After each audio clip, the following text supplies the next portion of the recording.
Селям алейкум, здравствуйте. В эфире телеканала Милет, программа «Бызым Аккемыс», и я ее ведущая Оксана Лобода. В последнее время в некоторых СМИ все чаще говорят о том, что в Крыму пропадают крымские татары. При этом о пропавших без вести людях других национальностей зачастую умалчивают. Сколько всего людей в Крыму числятся пропавшими, что предпринимают правоохранительные органы для того, чтобы их найти, каковы были причины исчезновения тех, кого уже нашли. Отвечать на эти вопросы будет прокурор Республики Крым Наталья Поклонская. Наталья Владимировна, здравствуйте. Здравствуйте. Наталья Владимировна, скажите, пожалуйста, сколько людей на сегодня числятся пропавшими без вести в Республике Крым и какой процент среди них составляют крымские татары? В соответствии с данными МВД по Республике Крым, не установлено местонахождение 357 человек, из которых 188 пропали без вести и 169 утратили связь с родственниками. Из указанного числа 26 являются крымскими татарами, то есть это 7% от общего количества. Затем, для сравнения, не разыскано русских 266 лиц, это 74%, и украинцев 50 лиц, 14%. Но это та статистика, которая официально не ведется. Органы правоохранительные, прокуратура и вообще в целом вся структура правоохранительной деятельности, структура правоохранительных органов не разграничивает по национальному признаку ни потерпевших, ни обвиняемых, ни осужденных. То есть это разграничение мы сделали самостоятельно для того, чтобы для себя, для народа сказать, что все эти факты, они не связаны, никак не взаимосвязаны с национальностью пропавших людей. То есть пропадают все абсолютно, и преступления совершаются в отношении всех национальностей. Это русские, татары, украинцы, греки, армяне, болгары, абсолютно все. Мы такую разбивку сделали специально для того, чтобы было наглядно видно, что нет той цифры, о которой пытаются сказать и пытаются проспекулировать извне, за границами, за пределами Крыма.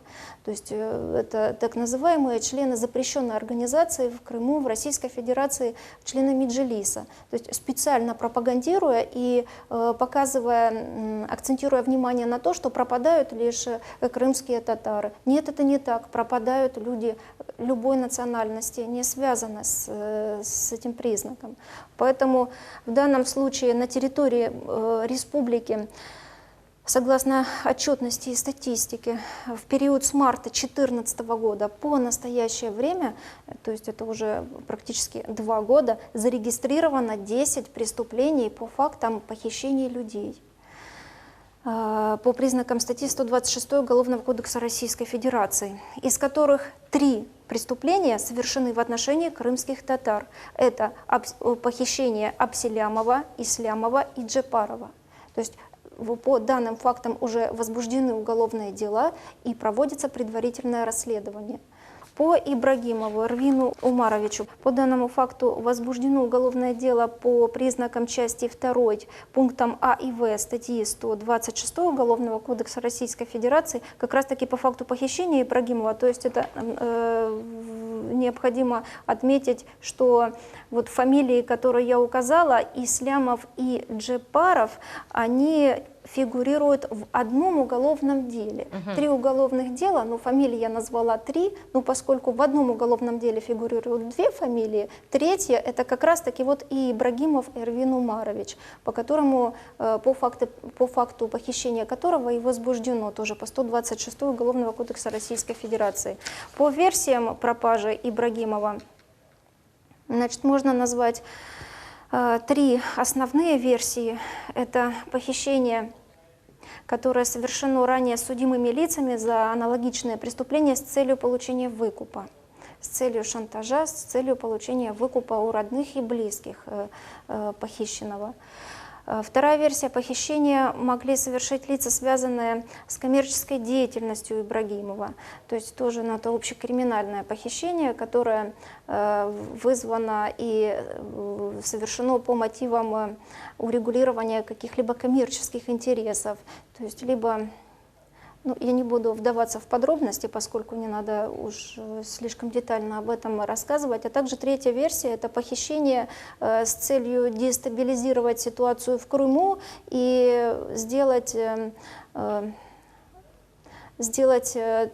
такой маневр, как бы желая оклеветать и оговорить специально правоохранительные органы Республики Крым в связи с тем, что когда было совершено похищение Эрвина, была запись, видеозапись, согласно которой можно было увидеть, что данное преступление совершили люди, которые были одеты в форму сотрудников ГИБДД. А также автомобиль стоял, в который поместили и Эрвина, также который оборудован специальными знаками отличия автомобиля ГИБДД. Это не соответствует действительности, поскольку данного поста не было. Данный автомобиль не зарегистрирован как автомобиль сотрудников ГИБДД по Республике Крым. И вообще вот постовой группы сотрудников ГИБДД в том месте вообще не было и не должно было быть. Данная версия проработана в той части, чтобы скомпрометировать каким-то образом правоохранительную структуру, конечно же, не теряет своей актуальности. Существует еще ряд версий, которые озвучивали родные Ибрагимова. Недавно мы буквально проводили совещание межведомственное по факту расследования данного преступления, по факту похищения Ибрагимова Эрвина Умаровича. Мы приглашали родных и близких Эрвина, которые тоже озвучили свои версии. Эти версии включены в следственные и прорабатываются наряду со всеми остальными. То есть каждая версия имеет место быть, и необходимо, конечно же, работать, на что мы и нацеливаем следствие, а также оперативные подразделения. Наталья Владимировна, наши журналисты пообщались с родственниками Эрвина Ибрагимова, которые все же надеются и ждут, что их сын вернется домой живым. Давайте посмотрим сюжет. Экс-депутат Бахчисарайского городского совета 30-летний Эрвин Ибрагимов пропал 24 мая. По словам его родителей, открытую машину сына нашли неподалеку от дома, где он живет. Вскоре в социальных сетях появились кадры с камер видеонаблюдения, где видно, как люди в форме сотрудников ГИБДД увозят Эрвина в неизвестном направлении.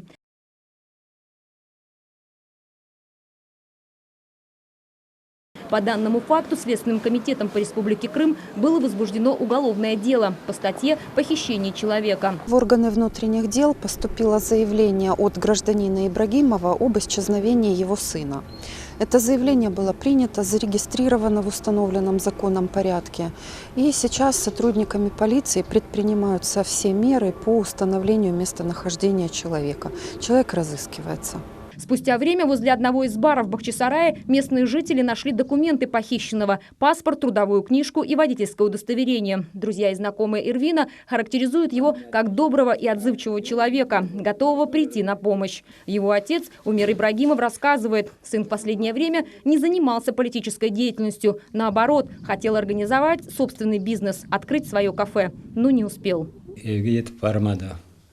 До дома было расстояние 300 метров, но мой сын не доехал. Его похитили. Об этом мы уже узнали на следующий день. За день до этого в 10 часов вечера сын позвонил и спросил у меня, не остались ли на столе документы на автомобиль. Я посмотрел и сказал, что их нет. Он сказал, ну ладно. Через 5 минут я перезвонил, а телефон уже был отключен и с тех пор не включался. До утра мы не спали, а утром, когда я пошел на работу, увидел по дороге машину Эрвина. Подхожу, смотрю, дверь открыта и ключ на месте. Я и не знал, что у него так много друзей. Спасибо им. Они вот уже 2 недели помогают в поисках. Но пока никаких вестей нет. Уже месяц правоохранительные органы ведут поиски, отрабатывают несколько версий похищения. Разглашать детали следствия не могут. К розыску подключились друзья и волонтеры. Ориентировки с его данными размещают в соцсетях и общественных местах. Но результатов пока нет. Близкие и родные Эрвина Ибрагимова просят всех, кто что-либо видел или знает о его местонахождении, сообщить им или в полицию. За возвращение сына родители объявили вознаграждение в 1 миллион рублей. Несмотря ни на что, они верят, что Эрвин обязательно найдется.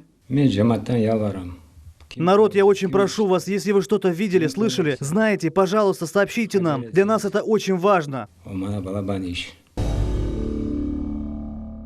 Были ли случаи, когда пропавших людей, в частности крымских татар, спустя время находили?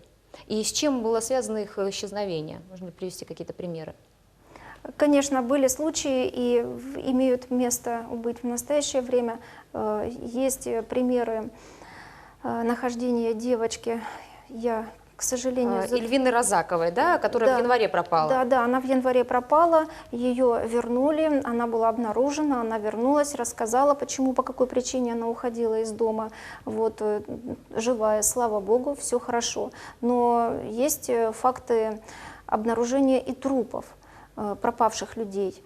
В основном эти факты связаны с причинением, с совершением суицида. То есть в Сакском районе, на примере можно привести, в Сакском районе был обнаружен труп повешенного гражданина, не буду фамилию указывать, с предсмертной запиской, тоже крымский татарин, который совершил акт суицида и в предсмертной записке указал причины, почему он это сделал, рассказал, что его подтолкнуло, попрощался с родными. Ну, одним словом, факт исчезновения был установлен, но в то же время никакого похищения не подтвердилось, поскольку человек сам ушел, сам скрылся. Бывает такое, это большое несчастье, но, к сожалению, вот решил совершить самоубийство, и правоохранительные органы установили труп, поэтому данные факты тоже есть. Конечно же, это человеческая судьба, горе, поэтому, когда пропадает родной человек, сразу же возникают мысли вроде того, что либо кто-то украл, либо совершено преступление, либо что-то случилось. И создается такая паника. Эту панику подхватывают заинтересованные лица, чтобы на данном горе заработать себе лишний пиар, либо раскрутить эту ситуацию и в очередной раз обвинить кого-либо, обвинить правоохранительную систему, обвинить политические силы, да что угодно, но только неправда. И на этих фактах тоже играют противная сторона, причем не задумываясь о том, а что же сейчас чувствуют родственники. Вот в этот период времени, когда они рассказывают, что вот специально похитили, специально убьют и тому подобное. Нет. Хорошо, что правоохранительные органы потом выявляют, устанавливают, но очень плохо, что, конечно же, не вовремя. Потому что если бы ранее обнаружили, установили, может быть, и не было бы трупов. А так, конечно же, это очень трагедия большая, но большая идет спекуляция на данных событиях, на данных фактах. И вот этот случай, о котором вы тоже вкратце рассказали, с Эльвиной Розаковой, это, на мой взгляд, очень яркий пример тому, потому что некоторые так называемые правозащитники и СМИ, которые потом подхватили эту информацию, говорили даже о том, что нашли ее труп, причем без внутренних органов, с обезображенным лицом, и у них есть достоверная информация об этом. Эту информацию перепечатывали другие СМИ, то есть живого человека без всяких угрызений совести назвали мертвым, и до сих пор, что интересно, эта информация так и висит на этих сайтах некоторых средств массовой информации, то есть она там считается умершей, хотя девушка в здравии, слава богу, да, и, как известно, ее нашли потом в Краснодаре. Осуществляет ли прокуратура надзор за проведением разыскных мероприятий, которые проводят правоохранительные органы, в частности МВД, связанные с пропажей крымских татар в Крыму? Есть ли какие-то специальные, может быть, группы по взаимодействию с родственниками, с адвокатами пропавших? Конечно, прокуратура осуществляет надзор и в части проведения разыскных мероприятий по фактам пропажи людей не только крымской татарской национальности, абсолютно всех национальностей. Вот какие факты у нас зафиксированы, имеют место быть, по каждому факту проводятся следственно-оперативные мероприятия, прокуратура осуществляет надзор. Специально для того, чтобы скоординировать и подтолкнуть как бы, к активности действий оперативных подразделений, при прокуратуре Республики Крым создана межведомственная рабочая группа. Но в рамках данной рабочей группы рассматриваются факты не только исчезновения людей, пропажи, а также все факты, которые связаны с незаконным посягательством на жизнь и здоровье человека. То есть в рамках данной рабочей группы мы собираемся с представителями различных правоохранительных структур. Это Следственный комитет, это оперативное подразделение МВД, УФСБ, пограничного управления по Республике Крым, и обсуждаем либо конкретные материалы доследственных проверок, либо материалы уголовных дел, либо еще материалы, поступившие в прокуратуру, допустим, с жалобами, с заявлениями. Вот что касается работы нашей межведомственной группы, о которой я говорю, буквально недавно, неделю назад, была проведена очередная группа, работа данной совещания и заседания в рамках указанной группы, на которой обсуждался факт похищения вот Ибрагимова Эрвина. Приглашались родственники его, как я уже отмечала ранее. До этого заслушивалось уголовное дело по факту умышленного убийства Асанова в Белогорском районе. Тоже зверское убийство было совершено. Дело очень сложное. Большой объем следственных мероприятий был проведен. Огромный объем и огромное количество различных экспертиз. Но, к сожалению, опять-таки мы практически вышли уже к лицам подозреваемым, которые могли совершить данное преступление. Но их сейчас в настоящее время еще прорабатывает Следственный комитет, оперативные службы для того, чтобы подтвердить и дособирать те доказательства необходимые, чтобы можно было предъявить обвинение. То есть в настоящее время работа проводится, межведомственная рабочая группа эффективно работает. Почему? Потому что на примере можно привести такой яркий пример.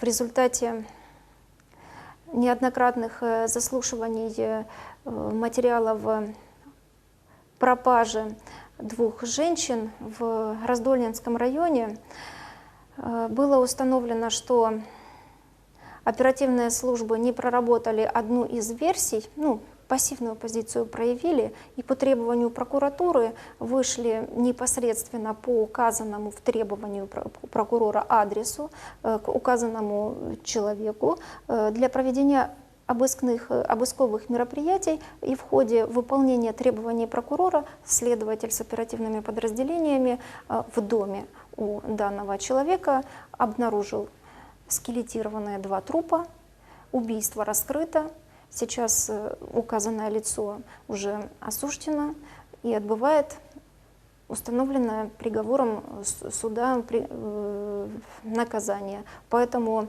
рабочая группа неформально создана. Рабочая группа направлена на то, чтобы инициировать, активизировать проведение следственно-оперативных мероприятий с целью именно установления, выявления обвиняемых, а также установления местонахождения пропавших лиц. И я надеюсь, что и Ибрагимов, и другие пропавшие лица, они живы. Я надеюсь на это. И я думаю, что благодаря активным действиям следственно-оперативных подразделений данные лица будут установлены и благополучно вернутся домой.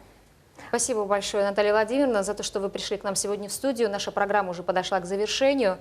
Если верить статистике, по горячим следам в течение первого года розыска в Российской Федерации находится до 80% пропавших взрослых и 90% пропавших детей. Мы сопереживаем семье Эрвина Ибрагимова и надеемся, что его найдут живым и здоровым. Напомню, мы говорили сегодня о крымских татарах, которые числятся пропавшими в Крыму, и о том, что предпринимает прокуратура, чтобы найти этих людей. На вопросы отвечала прокурор Республики Крым Наталья Поклонская. На этом все. Берегите себя и ваших близких.